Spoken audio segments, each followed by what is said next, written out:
16 élèves, 16 apprenants, nous sommes maintenant au troisième point, le grand 3, qui porte sur l'énergie et la masse d'un noyau. L'énergie et la masse d'un noyau.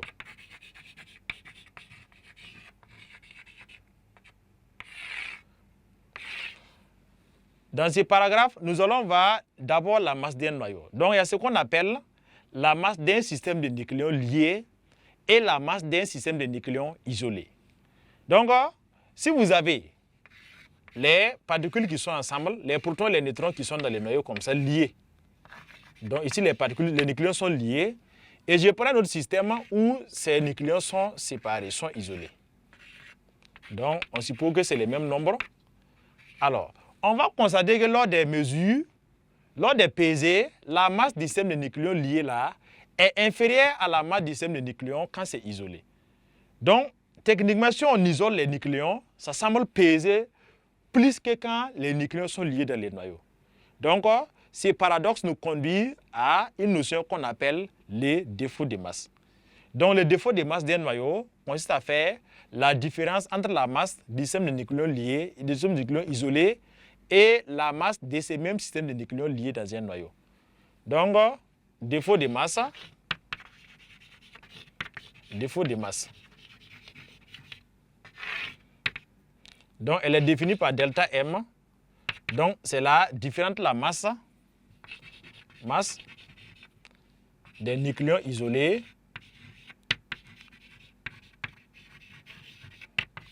moins la masse des nucléons liés dans les noyaux. Donc, quand c'est lié dans le noyau, on a affaire à une masse unique. Donc, delta M alors est défini par...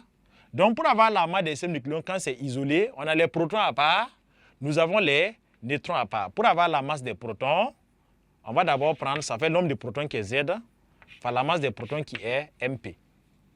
Pour les neutrons, on a dit récemment, dans les points passés, que le nombre de neutrons, c'était A-Z. Donc, on prend le nombre de neutrons A-Z par la masse des neutrons. Donc, cela, Z fois MP permet d'avoir la masse des protons. A-Z fois Mn permet d'avoir la masse des neutrons. Et l'ensemble est la masse des nucléons dans les noyaux quand ce n'est pas lié. Donc, à cela, on va faire moins la masse des nucléons X. Voilà. Donc, moins la masse des nucléons, qui est une masse unique, parce que quand c'est lié, les masses ne sont pas à part. Donc, voici comment calculer les défauts de masse d'un noyau. Donc, le défaut de masse, c'est la différence de masse entre un système de nucléons isolé et les mêmes systèmes de nucléons liés dans un noyau. Donc, après cela, avec ces défauts de masse-là, nous allons passer à ce qu'on appelle l'énergie de liaison d'un noyau. Énergie de liaison.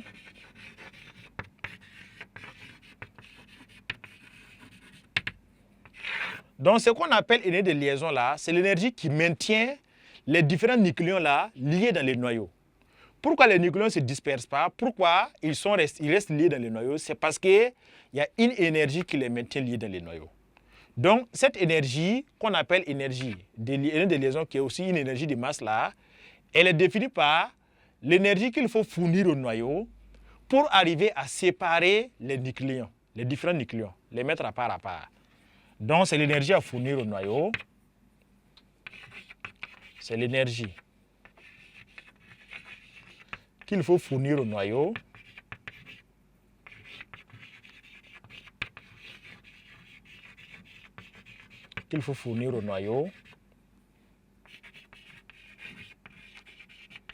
pour séparer ces nucléons.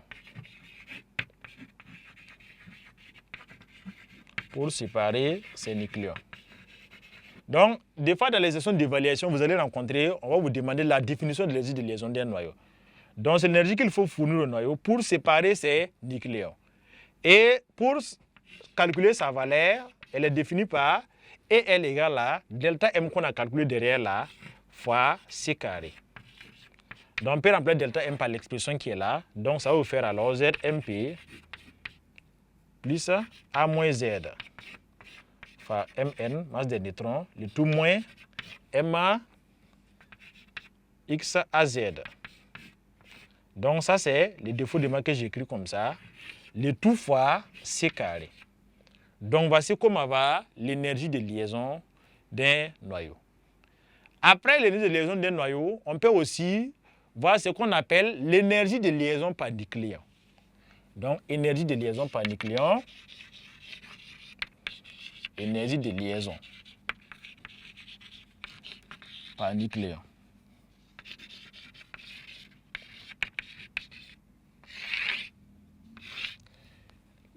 On a vu l'énergie de liaison d'un noyau, là, c'est l'énergie qu'il faut fournir au noyau pour séparer tous les nucléons pris à part à part. Maintenant, si vous connaissez cette énergie, comment avoir l'énergie à fournir au noyau pour séparer un seul nucléon? Puis on dit pas nucléon, pour un seul nucléon. Pour avoir pour un seul nucléon, ça veut dire qu'on va prendre l'énergie qu'on a fournie pour séparer tous les nucléons divisé par le nombre de nucléons. Donc ça, c'est une expression. Donc, l'expression qu'on va noter E, c'est défini par EL divisé par le nombre de nucléons qu'on va appeler A. Et comme voici la formule de EL qui est là, donc ça nous revient alors à Z MPE plus A moins Z. Mn, la masse des neutrons, moins masse du noyau, XAZ. Donc, le tout fois C carré, et qu'on va diviser par A. Aide-moi. C'est visible?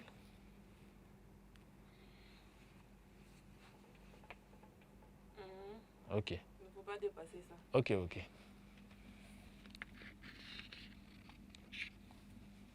Donc là, voici l'expression de l'énergie de liaison par nucléon.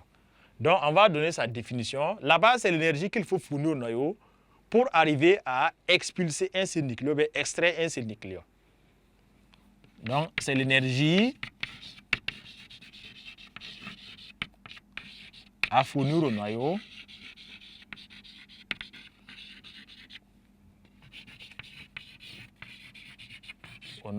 pour expulser ou bien pour extraire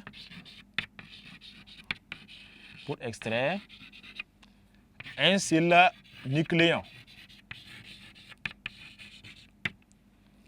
Donc, connaissant les énergies de liaison par nucléon, on peut comparer la stabilité de deux noyaux à partir de ces données-là. Donc, si vous avez deux noyaux et que vous connaissez les énergies de liaison par nucléon, quel est le noyau le plus stable? Pour identifier les plus stables, on regarde à voir c'est lesquels il faut fournir beaucoup d'énergie pour arriver à les séparer. S'il faut fournir plus d'énergie pour les séparer, c'est qu'au départ, ils étaient tellement liés, ils étaient très bien liés, qu'il est difficile de les séparer. Donc, de deux noyaux pour identifier le noyau le plus stable là, c'est celui qui possède la plus grande énergie de liaison par nucléon. Donc, de deux noyaux, le plus stable est celui qui possède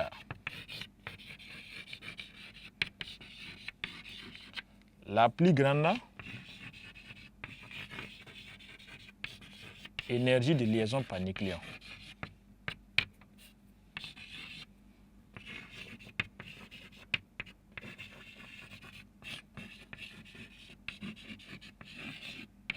La plus grande énergie de liaison par nucléon. Donc voici comment reconnaître les noyaux les plus stables quand on veut comparer des noyaux. Et globalement, lors des réactions nucléaires, alors on va constater qu'un noyau passe par deux états.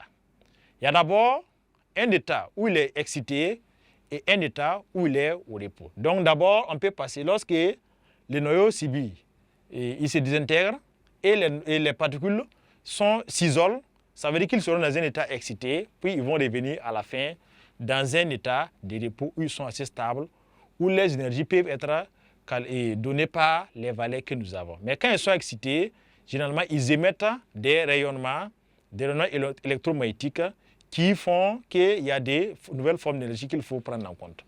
Donc, les 16 apprenants, c'est tout ce qu'on pourrait dire par rapport à ce premier chapitre, qui est le chapitre introductif de la physique nucléaire, où globalement, c'est donner ce que l'élève doit être en mesure de faire, c'est pouvoir donner la composition d'un noyau, voilà, pouvoir utiliser les unités isuelles et pouvoir aussi exploiter, définir et puis exploiter les relations des calculs des défauts de masse, d'énergie de liaison par nucléon et des nœuds de liaison tout court lorsque nous sommes dans un exercice de physique nucléaire. Aussi, être à mesure d'identifier des deux noyaux-là, quel est le noyau le plus stable. Donc, si c'est, nous allons maintenant passer à la phase exercice. Et pour vous permettre de vérifier vos acquis à travers les cours que nous avons fait et pour vous permettre de voir surtout comment utiliser les unités en physique nucléaire. Vous permettre de voir surtout comment appliquer ces relations-là lors des calculs dans des façons pratiques. Donc, 16 apprenants, nous vous disons merci et à la prochaine.